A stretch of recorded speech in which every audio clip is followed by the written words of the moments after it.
Bonsoir à tous. Saviez-vous que les Suisses sont parmi les peuples les plus généreux de la planète? Nous donnons en moyenne plus de 350 francs par année aux organisations humanitaires pour lutter contre les crises, guerres, catastrophes, famines. Ce n'est donc pas pour rien qu'à l'approche de Noël, nos boîtes aux lettres sont submergées d'appels de dons, de brochures qui font verser des larmes, accompagnées bien sûr du rituel bulletin de versement. À vrai dire, les organisations se livrent à une vraie concurrence pour décrocher ces dons, car les crises sont toujours plus coûteuses. Alors où va l'argent? Quelle aide parvient effectivement aux victimes? Peut-on faire mieux? Car l'argent n'est pas toujours bien dépensé. Vous allez le voir dans ce reportage signé Madeleine Brault et Marie-Laure Badiolini. Ce business de la charité, comme l'appellent certains, est lui aussi en crise. L'argent parfois se fait rare. Certaines causes sont plus populaires que d'autres. Les oubliées. Les frais de fonctionnement des ONG sont élevés. Il faut même recourir à des financements complexes, inspirés du monde de la finance. Une partie du public, des petits donateurs comme vous et moi, souhaite que cela change, que l'aide parvienne plus directement aux victimes. Pas si simple, regardez.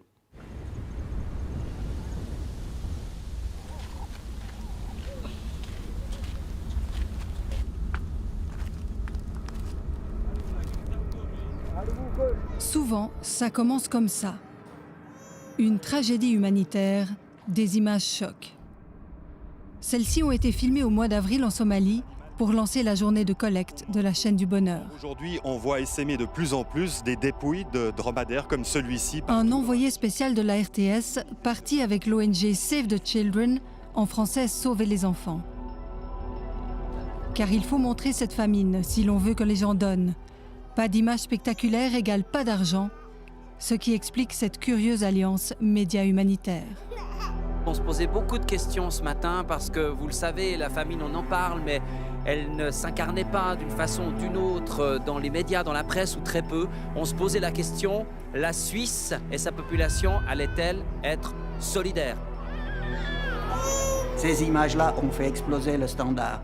C'est à ce moment-là que les dons sont afflués parce que les gens ils ont vu les images de cette famine et puis de cette situation de détresse. Et puis c'est là, effectivement, il y a eu une augmentation des dons assez massifs.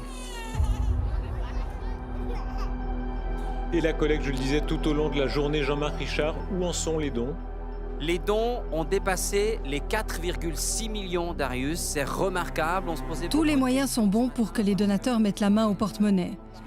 Ce 11 avril 2017, la chaîne du bonheur fait même appel pour la première fois à des jeunes stars du web. Dear Caroline est une youtubeuse romande, ce que l'on appelle désormais une influenceuse. 200 000 fans, principalement des filles entre 13 et 30 ans. Ils attendent que ça, à savoir ces choses-là, à être au courant et à pouvoir donner et aider. Et j'ai reçu plein de Snapchat de mes abonnés qui me disaient « j'ai donné, j'ai fait un don, etc. » Donc je trouve ça juste génial.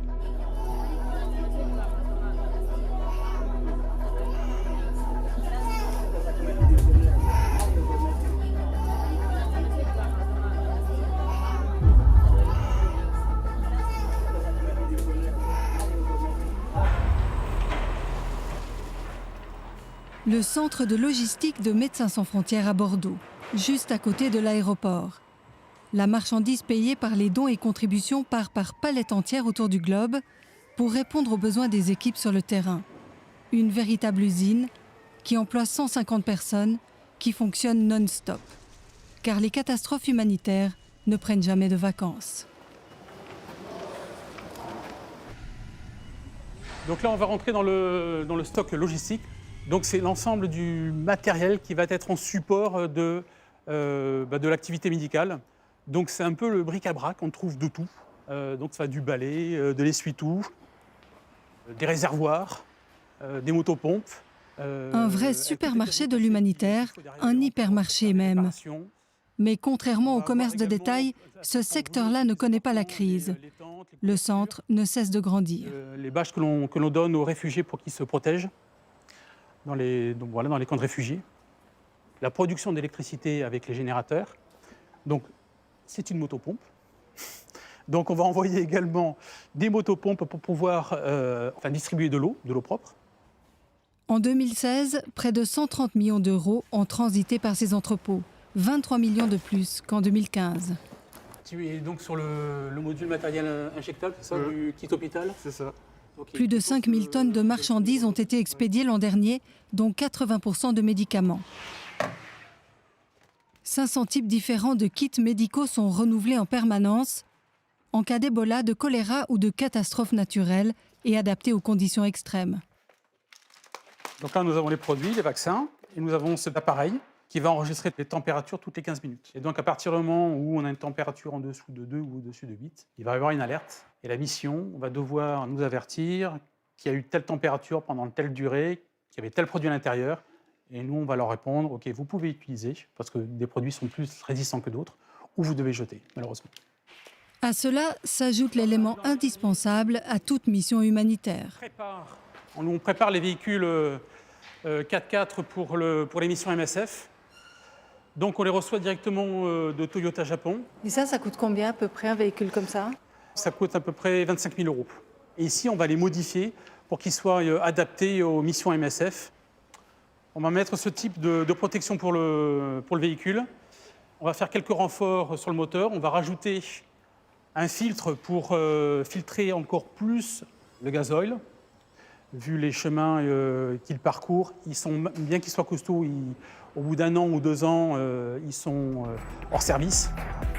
En cas de crise, on n'hésite pas à envoyer ces véhicules par avion. Résultat, Philippe Cachet et son équipe se retrouvent à jongler avec les millions. Sur toutes les grosses urgences où on doit affréter un avion complet, donc ça peut aller des Airbus 747 ou à des avions des Ilyushin, des choses comme ça. Il faut décider relativement vite. Plus on attend, plus le prix de l'avion peut monter. Parce que d'autres personnes ou d'autres organisations sont sur la demande. Et on sait que par exemple les Nations Unies, ils vont très vite ou ils ont des gros besoins. Et donc un avion peut aller à 180 000 $ par exemple pour un vol. Et il peut très vite monter à 200 000, 210 000, 220 000 si on attend. Ou pire, être pris par quelqu'un d'autre et à ce moment-là, on n'a plus d'avion. Des sommes qui donnent le vertige. MSF peut débloquer en urgence des enveloppes allant jusqu'à 25 millions €. MSF est devenue une grosse organisation reconnue.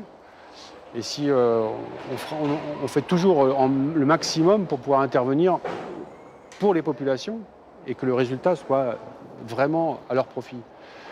Et donc derrière, oui, s'il faut mettre les moyens, on les met. Mais je ne cache pas, c'est vrai qu'il y a un véritable marché de l'humanitaire maintenant, c'est clair.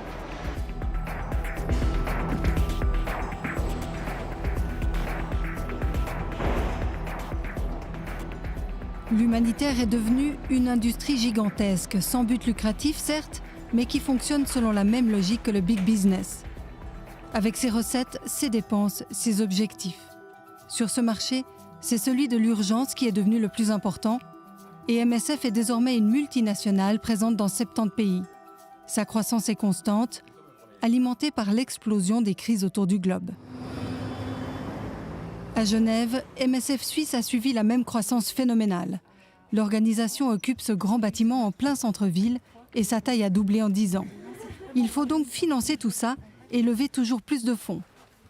C'est l'affaire de cette femme, Séverine Bonnet, une spécialiste du marketing direct. Elle a fait ses armes dans la vente de cosmétiques par correspondance.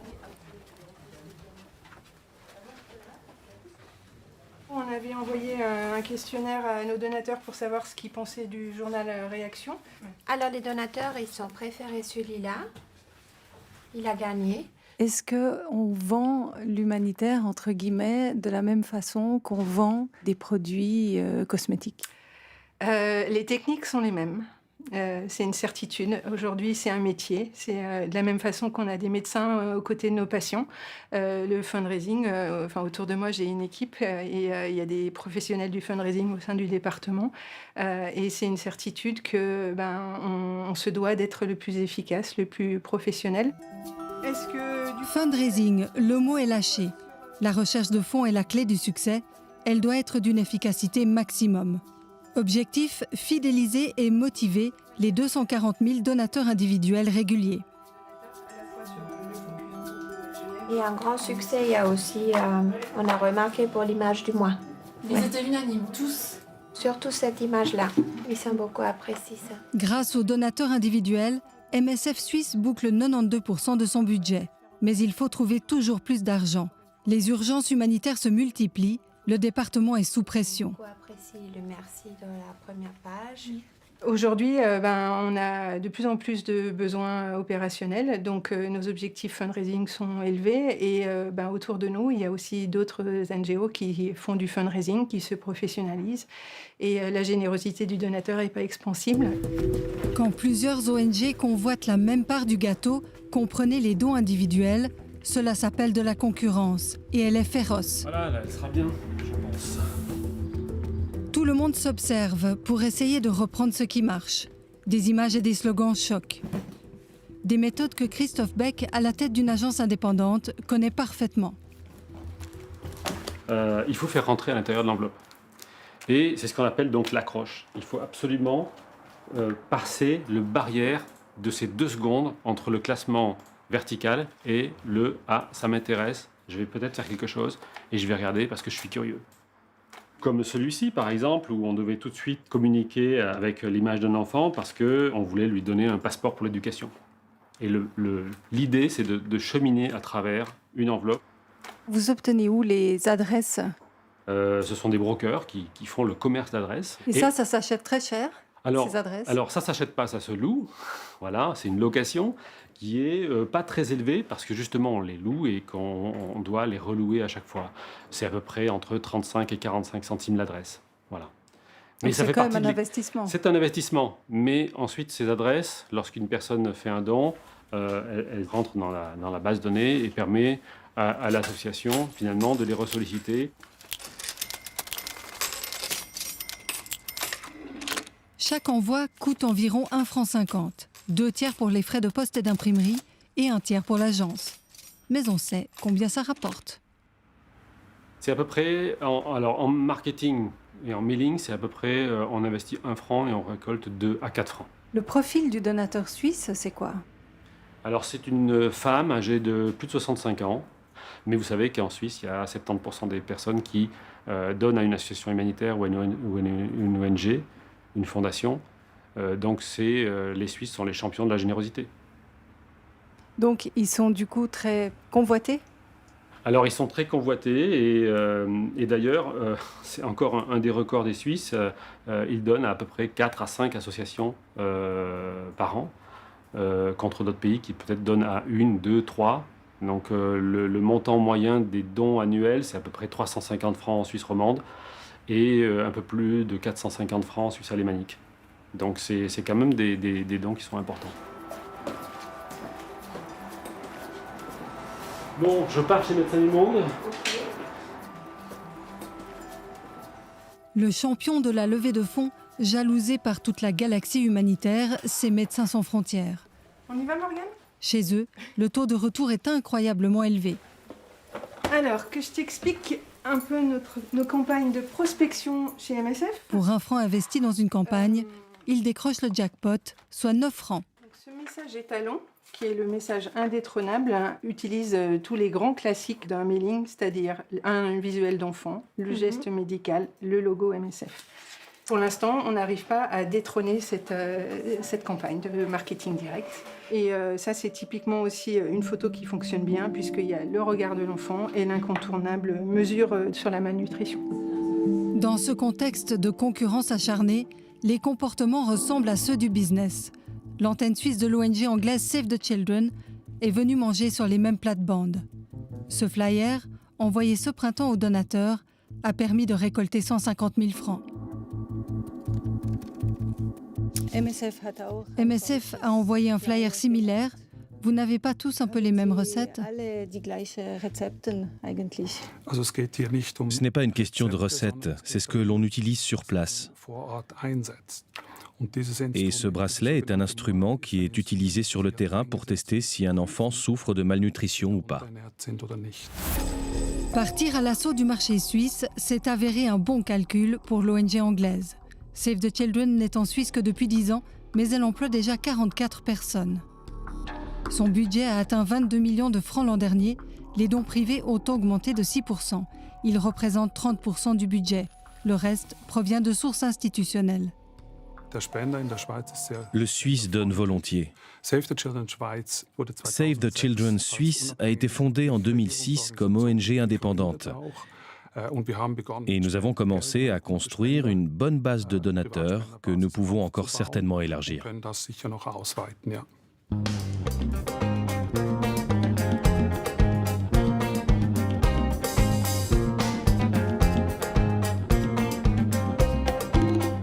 Cet argent, nous le donnons pour qu'il soit utilisé sur ce qu'on appelle le terrain, là où ça va mal.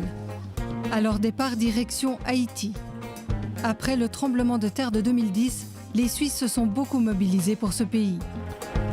Dans la région de Léogâne, Terre des Hommes a mené un projet avec l'argent de la chaîne du bonheur. On n'est qu'à 2 heures de la capitale, Port-au-Prince, mais c'est un autre monde. En haut de la colline, des milliers de personnes vivent dans des maisons dispersées dans la nature. Leur réseau d'eau avait été entièrement détruit par le séisme. C'est une communauté où les gens vivent particulièrement des denrées agricoles. Il y a quelques activités de taxi-moto, il y a un centre de santé, il y a de l'électricité. Ce qui manquait dans la communauté, c'était de l'eau. Jean-Philippe Crèvecoeur de Terre des Hommes a supervisé la réparation de cette installation de pompage d'eau. Les logos de la chaîne du bonheur sont bien visibles. C'est elle qui a fourni les fonds nécessaires, 1,2 million de francs.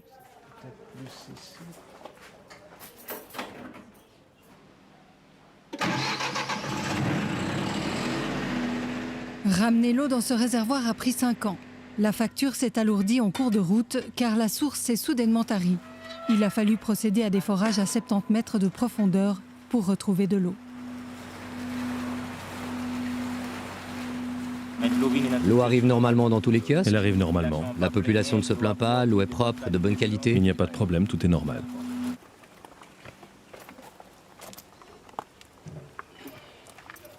Aujourd'hui, tout fonctionne. L'eau est injectée dans les tuyaux vers 6 points de distribution où 2000 familles viennent se servir.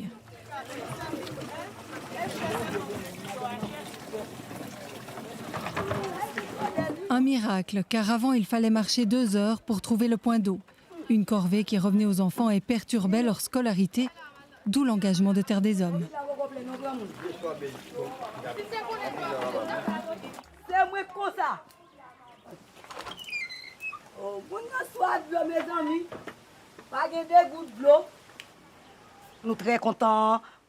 Nous sommes très contents de cette eau qui arrive. Et nous félicitons ceux qui ont travaillé au réseau. Parce qu'avant, nous avions beaucoup de problèmes avec l'eau qui nous a manqué. L'eau, c'est la vie. L'eau, c'est la vie. Sans eau, on ne peut rien faire dans la vie.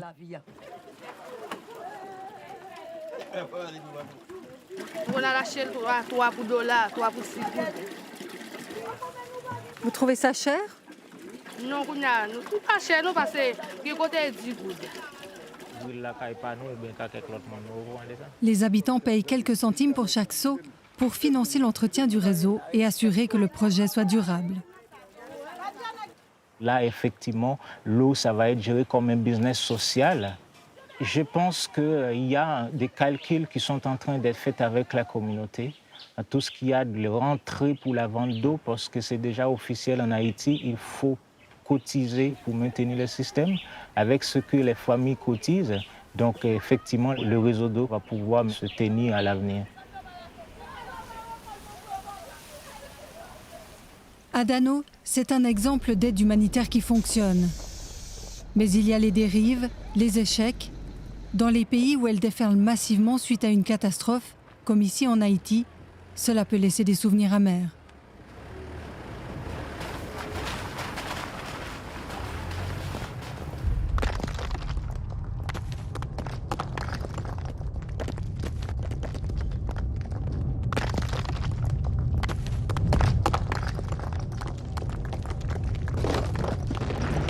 Le 12 janvier 2010, un séisme de magnitude 7 détruit Haïti. 230 000 morts, plus d'1 million de sans-abri. Face au chaos, l'état d'urgence est décrété pendant 1 mois. Le palais présidentiel effondré devient le symbole du pays martyr. À l'époque, Jean-Max Bellerive est Premier ministre. Il gère la crise comme il peut. Actuellement, on essaie de sauver de nombreux employés qui sont encore sous les décombres et on entend leur voix. Le président Préval appelle à l'aide internationale. Les besoins sont immenses. Et l'émotion planétaire.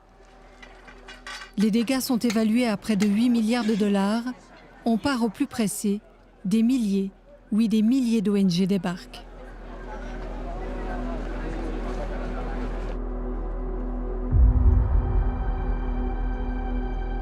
Avant le tremblement de terre, il y avait environ 400 ONG enregistrés en Haïti, qui étaient connus du ministère du Plan, on a les papiers, on sait ce qu'ils font, on sait où ils se trouvent, où il y a leur domaine d'activité.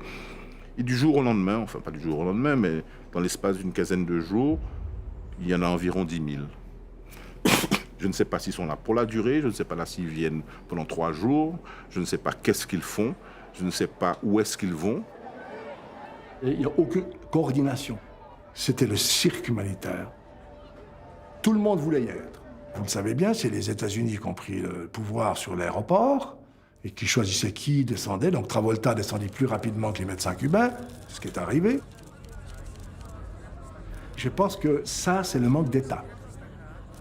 Et là, il y avait tout. On a tout eu comme ONG. Des gens qui distribuaient des t-shirts orange, des gens qui faisaient des massages relaxants. On a tout eu des ONG américaines, notamment les néo-évangéliques. Les médias débarquent également avec leur cortège de célébrités. Pour les ONG, c'est du pain béni, l'occasion d'être visible et de capter une partie des sommes d'argent colossales débloquées pour l'île. C'est l'invasion des dons. 100 millions des États-Unis, 200 millions de l'ONU, un demi-milliard promis par l'Union européenne. Les dons pleuvent d'un peu partout. On a passé des mois et des mois à importer des bouteilles d'eau. On a eu des containers et des containers de bouteilles de plastique qui flottent sur nos côtes aujourd'hui pendant des mois et des mois. Et moi, j'avais des compagnies qui vendaient de l'eau en Haïti. Moi, j'avais des gens qui faisaient de la filtration d'eau. Ces gens-là, ils étaient au bord de la faillite. Parce que moi, j'ai un business, c'est de vendre des bouteilles d'eau. Puis maintenant, j'ai des bouteilles d'eau qui sortent du Maryland, qui sortent de Turquie, qui sortent d'un peu partout. Donc, le type qui avait investi pour faire un système d'ozonisation de l'eau et de vendre de l'eau, il est à genoux. Le pays devient la République des ONG. Elle se substitue à l'État et décide de tout.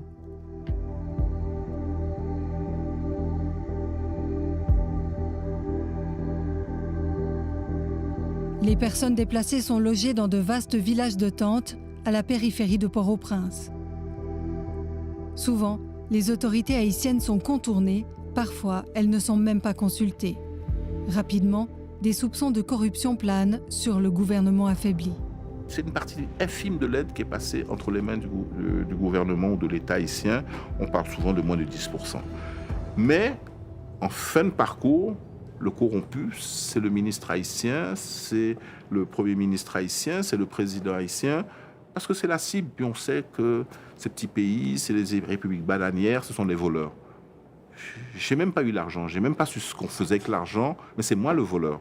Personne ne connaît le directeur de coopération de telle ou telle personne. Personne ne connaît le responsable ou le chef de service des achats d'une telle ou telle agence. Mais tout le monde me connaît, c'est moi qui suis à la télévision, c'est moi qui dois être le VRP qui doit aller dire Haïti vous remercie, Haïti a besoin de telle chose, telle chose, telle chose. Et encore une fois, je veux être clair, le merci n'est pas hypocrite. On n'aurait pas pu s'en sortir sans toute cette aide-là. Mais il y a eu beaucoup trop de gaspillage. Ce gaspillage, les Haïtiens en payent encore le prix aujourd'hui. Ces cabanons en panneaux de bois léger en sont un exemple emblématique. Des milliers d'abris provisoires de ce type ont été montés à la chaîne par des organisations internationales pour remplacer les tentes. Coût à l'unité de 2 300 à 5 400 francs selon le modèle.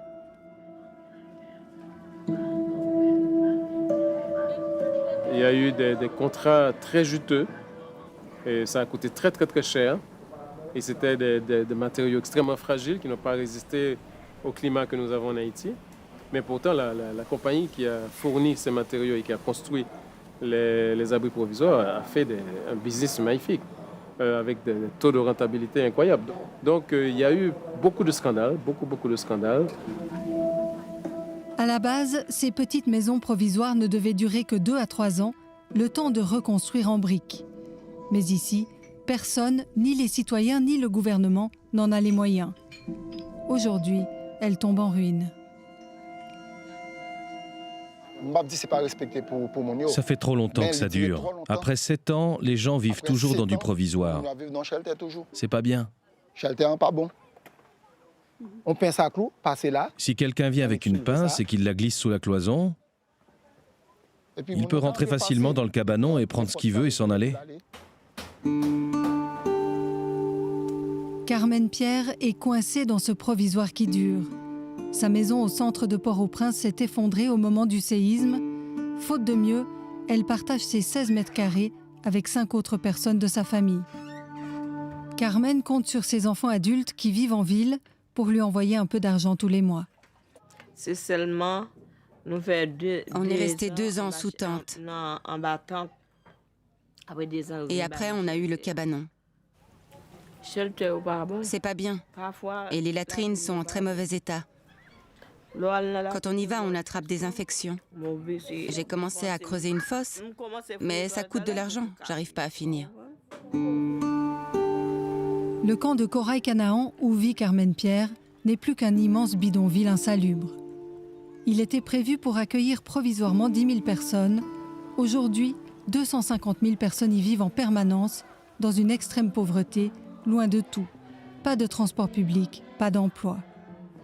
Le seul bâtiment réellement terminé est celui de l'église, nouvellement construite.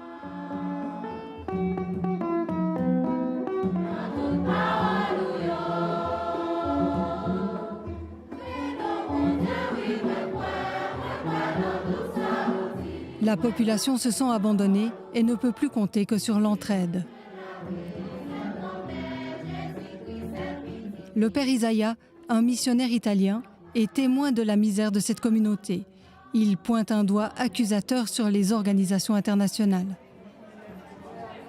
Une fois les conditions d'urgence terminées, les ONG, après 1 an ou 1 an et demi, sont partis. Parce que World Vision, Oxfam, OIM travaillent pour l'urgence. Une fois l'urgence terminée, elles sont parties, laissant le camp Corail aux mains des autorités locales à Croix-de-Bouquet, lesquelles n'ont pratiquement rien fait.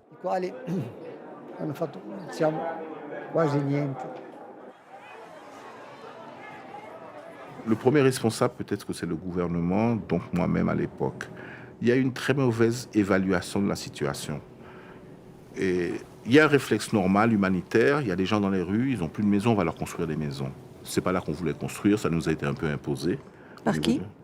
Par des partenaires qui avaient décidé que c'était là que c'était mieux. C'était pas le projet de l'État.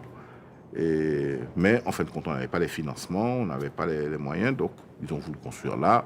On a un peu cédé. On n'aurait pas dû céder. Il y avait des pressions énormes, c'était difficile. Mais je pense que d'abord, le gouvernement s'est montré très faible par rapport à ces pressions et n'a jamais impliqué la population qui pourrait intervenir dans le débat et introduire d'autres éléments. Donc le gouvernement est resté isolé, à la fois des bailleurs de fonds qui imposaient leur agenda, mais également de la population. Ces cabanons provisoires sont les stigmates des dérapages possibles du business humanitaire.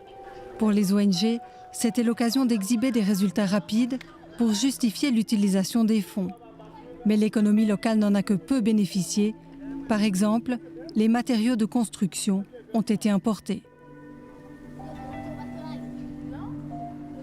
Souvent, l'aide est associée à un ensemble de conditionnalités. Vous devez, même si la Toyota est meilleure, mais vous achetez Peugeot parce que l'argent vient de France. Vous voyez ? Donc, des conditionnalités qui, en général, provoquent un retour très important de flux financiers vers les pays donateurs. En Haïti, on dénonce des sommes astronomiques qui en fait ont profité aux pays donateurs.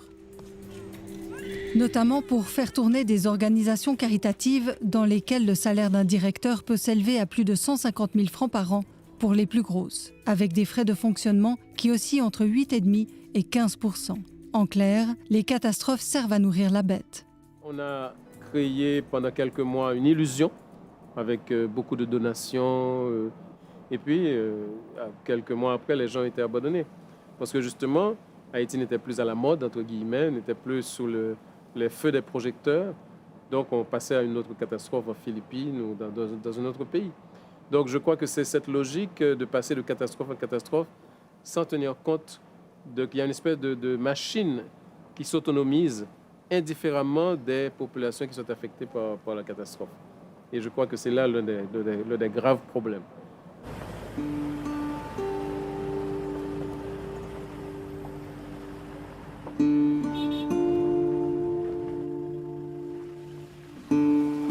Mais alors, face à cette industrie de l'aide humanitaire d'urgence qui tourne à plein régime, avec des conséquences parfois très négatives, comment faire pour reconstruire juste ? En particulier lorsque les destructions sont aussi massives qu'en Haïti. Nous quittons les bidonvilles de Port-au-Prince pour nous rendre dans l'arrière-pays. Cette région est tout près de l'épicentre du séisme de 2010. Toutes les habitations s'étaient effondrées. Ici, Caritas Suisse a choisi une autre méthode, reconstruire directement en dur, sans passer par la phase des abris provisoires, dans une logique d'aide au développement et non d'aide d'urgence. Cousine, ma chérie, mes familles, excusez-moi de ne pas m'épouser, non, chérie. Eh bien, on finit par en bas. Je passe en bas pour nous finir parler, chérie. D'accord, famille, passez bon après-midi. Oui, excusez-moi. Qu'est-ce que vous aimez avec cette maison? Oui, bon, moi content. Je suis content parce qu'elle est faite en briques et de comment elle a été construite. Il y a eu un ouragan, comment il s'appelait déjà? Ça nous a créé beaucoup de problèmes. Quand le vent s'est engouffré dans la maison, la tôle a bougé de haut en bas. C'est là qu'on sent que si la maison n'avait pas été construite solidement, le vent aurait arraché les plaques de tôle et les aurait emportées.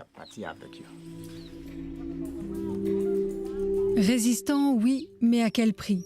Pour reconstruire les routes d'accès et 540 maisons, la facture de ce projet modèle s'est élevée à plus de 12 millions de francs. La chaîne du bonheur a contribué pour 7 millions, un des plus gros projets qu'elle a financé en Haïti. Du don que nous faisons, combien reste-t-il pour les gens sur place? Qui décide? Pour comprendre comment les décisions sont prises une fois les fonds récoltés et le chemin que prend l'argent, nous retrouvons Jean-Marc Richard et ses youtubeurs de la collecte famine 2017. 0887 07 07, on va les laisser parce que on ne pas les interrompre. Derrière l'écran, la chaîne du bonheur, c'est une organisation qui emploie une vingtaine de personnes. Tony Burgener, un ancien du CICR et de la communication du CIO, dirige cette petite structure. Le budget annuel varie en fonction des collectes. Bon an mal an, 62 millions de francs tombent chaque année dans ces caisses. Il faut donc des récoltes de fonds régulières pour faire tourner la machine. Les frais de fonctionnement sont importants, 100 000 francs de loyer annuel pour ces bureaux de 300 mètres carrés et près de 2 millions de francs de salaire au total. Et vous-même, Monsieur Burgener, votre salaire, à combien il s'élève? Oui, c'est exactement le salaire qui est comparatif à ce qui est dans le premier tiers des ONG suisses. Il y a une décision du conseil de fondation que je peux vous donner le chiffre de la direction en général. Ça tourne autour de 600 000 francs pour 4 personnes. C'est-à-dire votre salaire, vous pouvez être transparent là-dessus? Mais je vous ai donné une réponse, non? Précisément, votre salaire? Non, mais je ne peux pas, si je vous ai dit que c'est une décision du conseil de fondation. Dans la Sonntagszeitung en 2013, le directeur de la chaîne du bonheur était plus loquace. Il annonçait un salaire de 190 000 francs par an. Rappelons qu'il s'agit d'une équipe d'une vingtaine de personnes et un budget moyen de 62 millions de francs. À titre de comparaison, pour un salaire légèrement inférieur, le directeur de MSF Suisse dirige plus de 6 000 personnes au siège et sur le terrain et gère un budget 4 fois plus important. Certes, la chaîne du bonheur couvre ses frais par les intérêts des investissements. Exceptionnellement, elle peut prélever au maximum 5% de l'argent des collectes si cela ne suffit pas. Reste que les salaires de la direction peuvent choquer pour une organisation qui ne met rien en œuvre sur le terrain.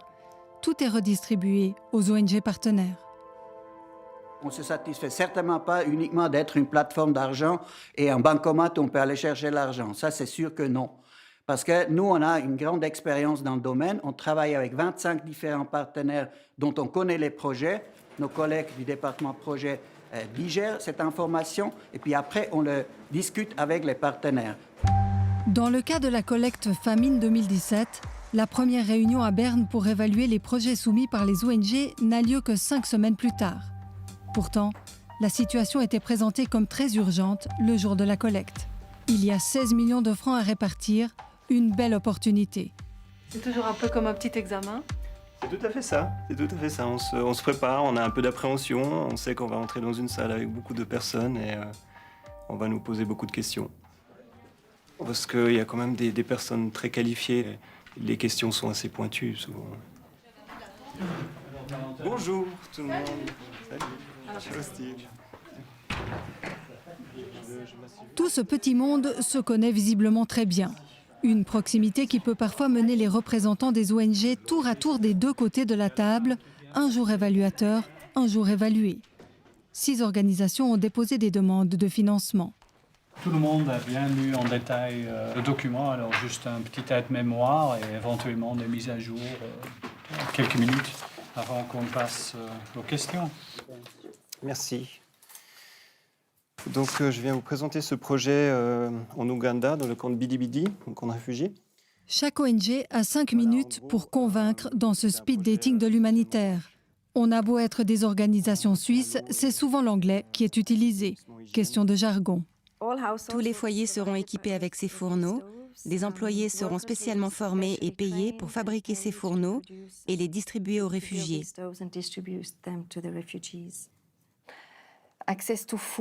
Accroître l'accès à la nourriture pour des familles vulnérables grâce à des transferts d'argent sans condition.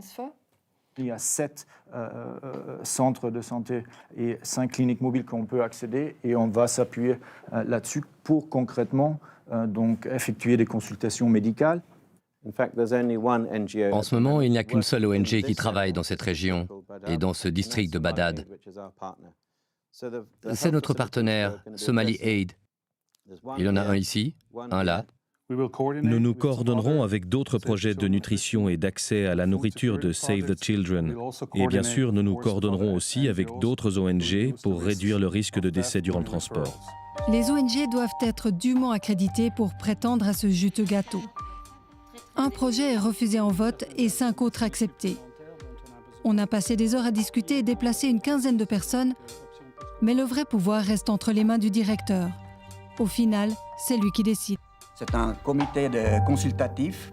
Ce n'est pas eux qui prennent la décision. La décision, elle est prise par le président de la commission et moi-même à la fin de la journée. Mais il nous amène vraiment dans un savoir qui est très, très utile dans la réflexion et dans l'appréciation des projets.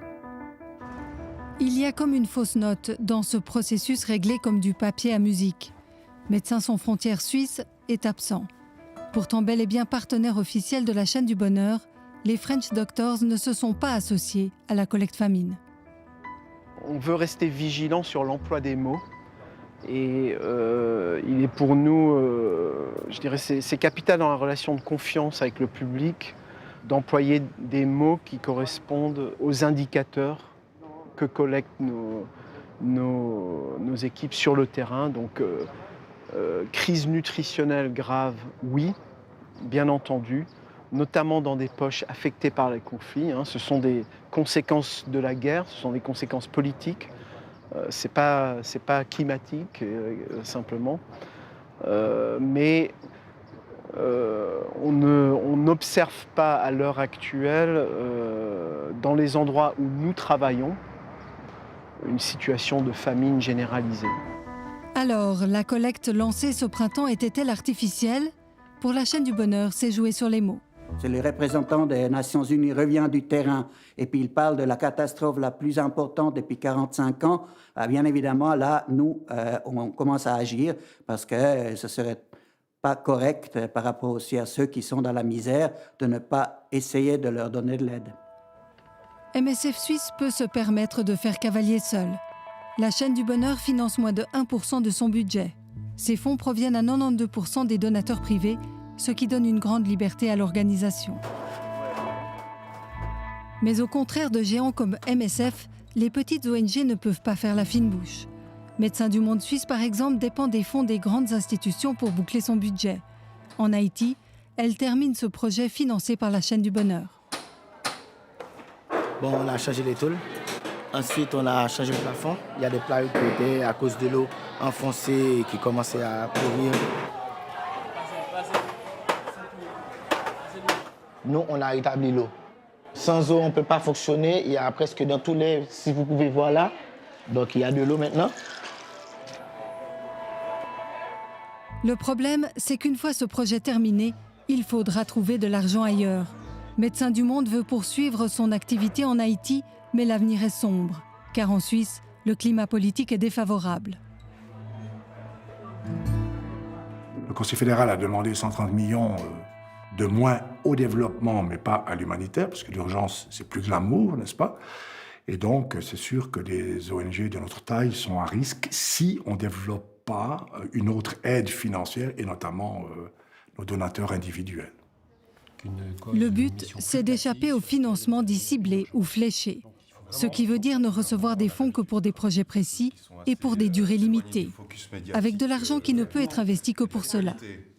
C'est clair que vous adressez maintenant à vos donateurs qui vous connaissent un petit peu, parce que c'est une mission qui n'est pas simple, comme tu l'as dit, qui est peu connue. La clé de la survie de Médecins du Monde, c'est donc le donateur individuel.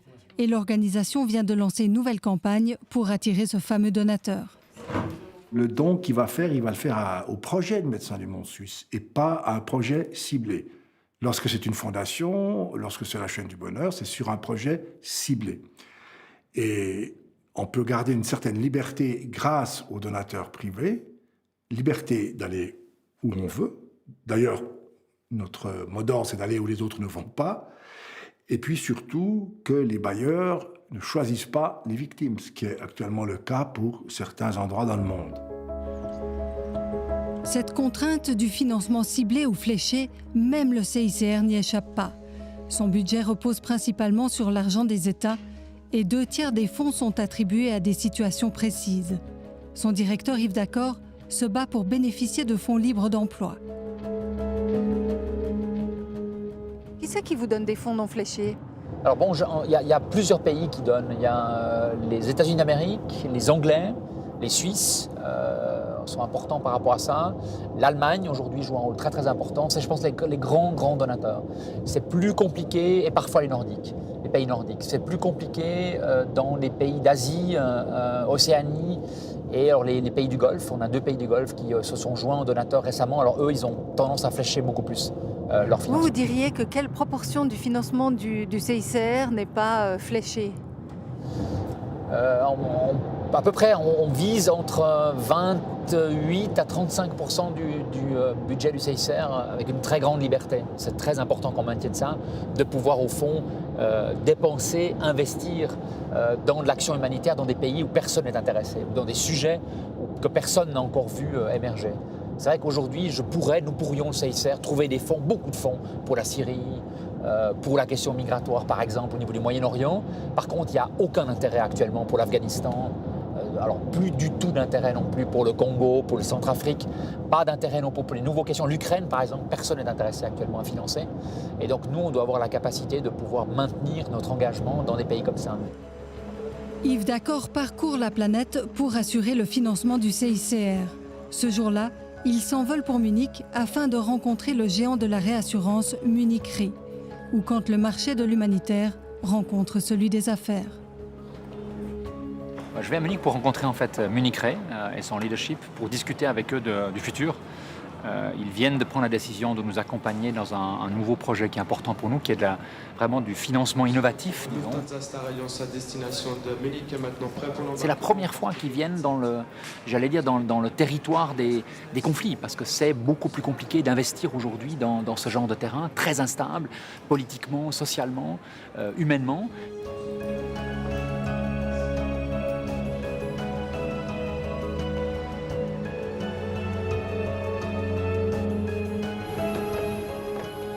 Munich Re, c'est un peu l'assureur des assureurs.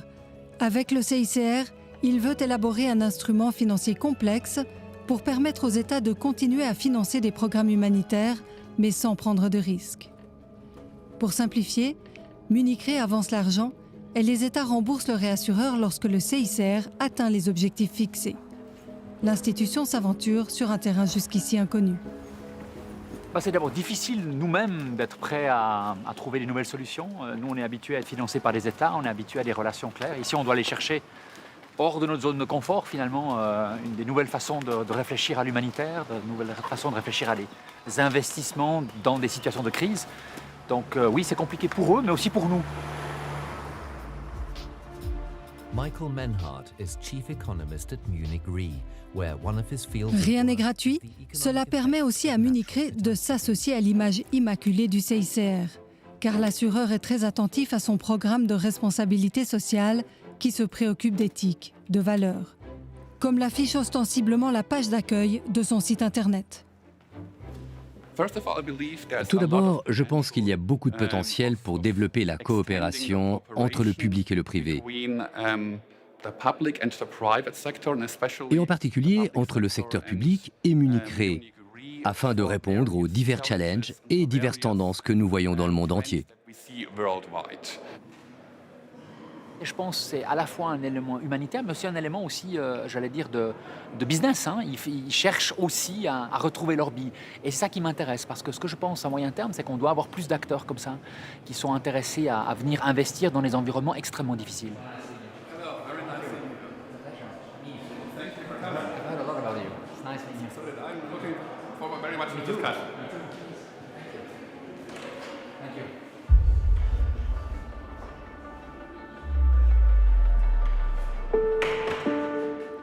Un monde de l'urgence soumis à concurrence, contraint de faire ami-ami avec le monde des affaires, certains n'en veulent plus.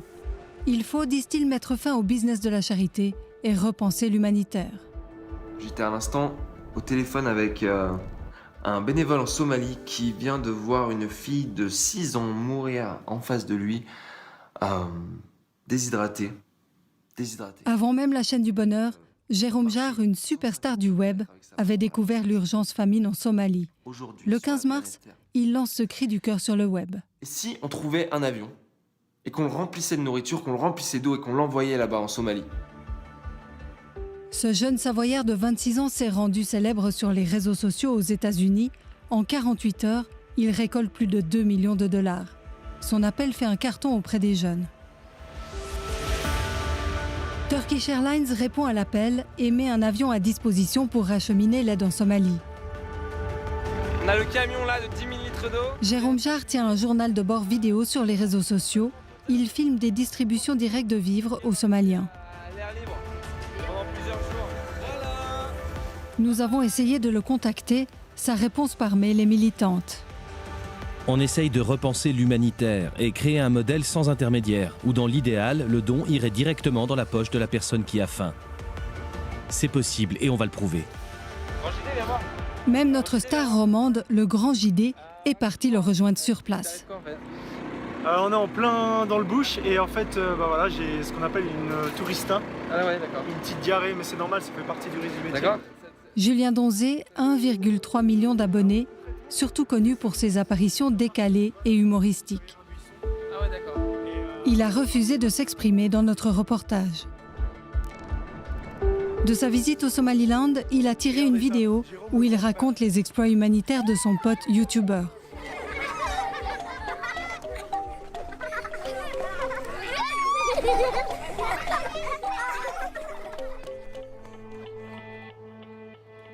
Il n'y a pas que Jérôme Jarre qui rejette le big business de l'humanitaire. Quelque part en Valais, dans un abri anti-atomique, des bénévoles s'affairent.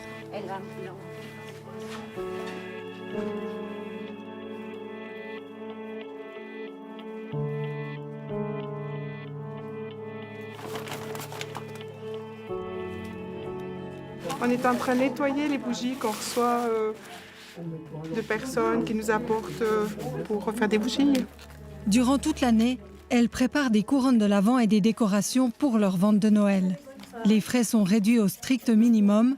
La commune met gratuitement l'abri à disposition et paye l'électricité. Beaucoup des décorations sont faites à partir de matériaux recyclés. Nous, ici, on le fait vraiment bénévolement. On a même notre soupe annuelle qui est payée par nous-mêmes. Pour dire.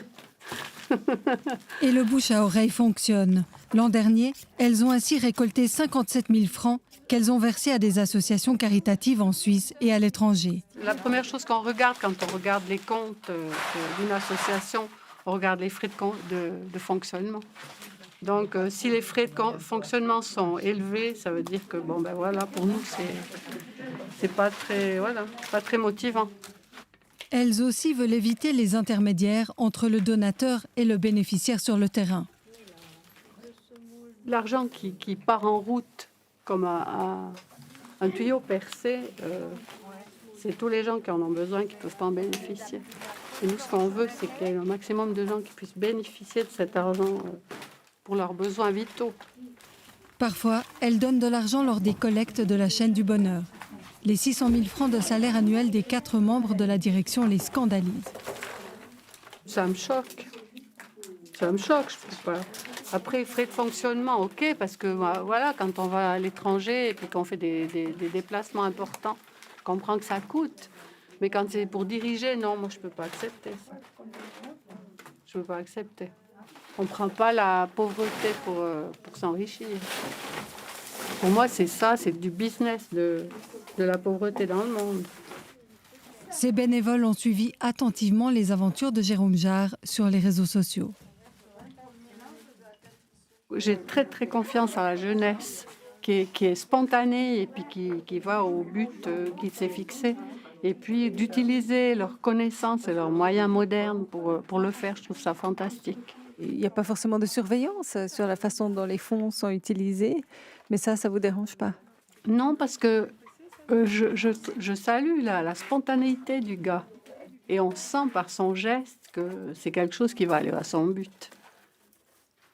Après, c'est vrai que s'il y a de la dérive, on est vachement déçus, mais je trouve que c'est fantastique. Qu'est-ce qu'on a mis? On a mis un sac de farine, un sac de riz, un sac de sucre. Ironie de l'histoire, Jérôme Jarre a dû faire appel à une organisation humanitaire traditionnelle, American Refugee Committee, pour distribuer les vivres. Nous les avons contactés. Ils affirment que plus de 1000 tonnes de nourriture ont été distribuées. 80 000 personnes en ont bénéficié. 1,9 million de dollars ont été dépensés en 4 mois, soit presque l'intégralité des 2 millions récoltés. Oui, il existe aujourd'hui un malaise autour de l'humanitaire. Les efforts de ces bénévoles valaisannes et de Jérôme Jarre peuvent sembler anecdotiques, mais ils mettent le doigt où ça fait mal. Les victimes sur le terrain ont besoin d'argent, les gens sont prêts à en donner, mais les clignotants sont au rouge et trop d'abus risquent de casser la solidarité. Très souvent, on a l'impression que les acteurs internationaux viennent avec leur agenda, leurs objectifs, dicter ce qui doit être fait, sans tenir compte des mécanismes internes, sans tenir compte de la culture et de l'histoire du pays. Ce qui est terrible dans les systèmes, c'est qu'à un moment donné, le système s'emballe. Puis on ne sait plus pourquoi on avait créé soit un parti politique, soit une association, parce qu'elle fonctionne sur elle-même. Et en fait, les buts, c'est-à-dire quand même d'aller soulager les victimes de notre monde, devient secondaire à un fonctionnement. En fin de compte, la vraie solution, c'est l'investissement qui permet la création de richesses à travers la production. Il n'y a pas d'autre voie. La coopération, l'aide humanitaire, tout ça, ce ne sont que des palliatifs pour le court terme.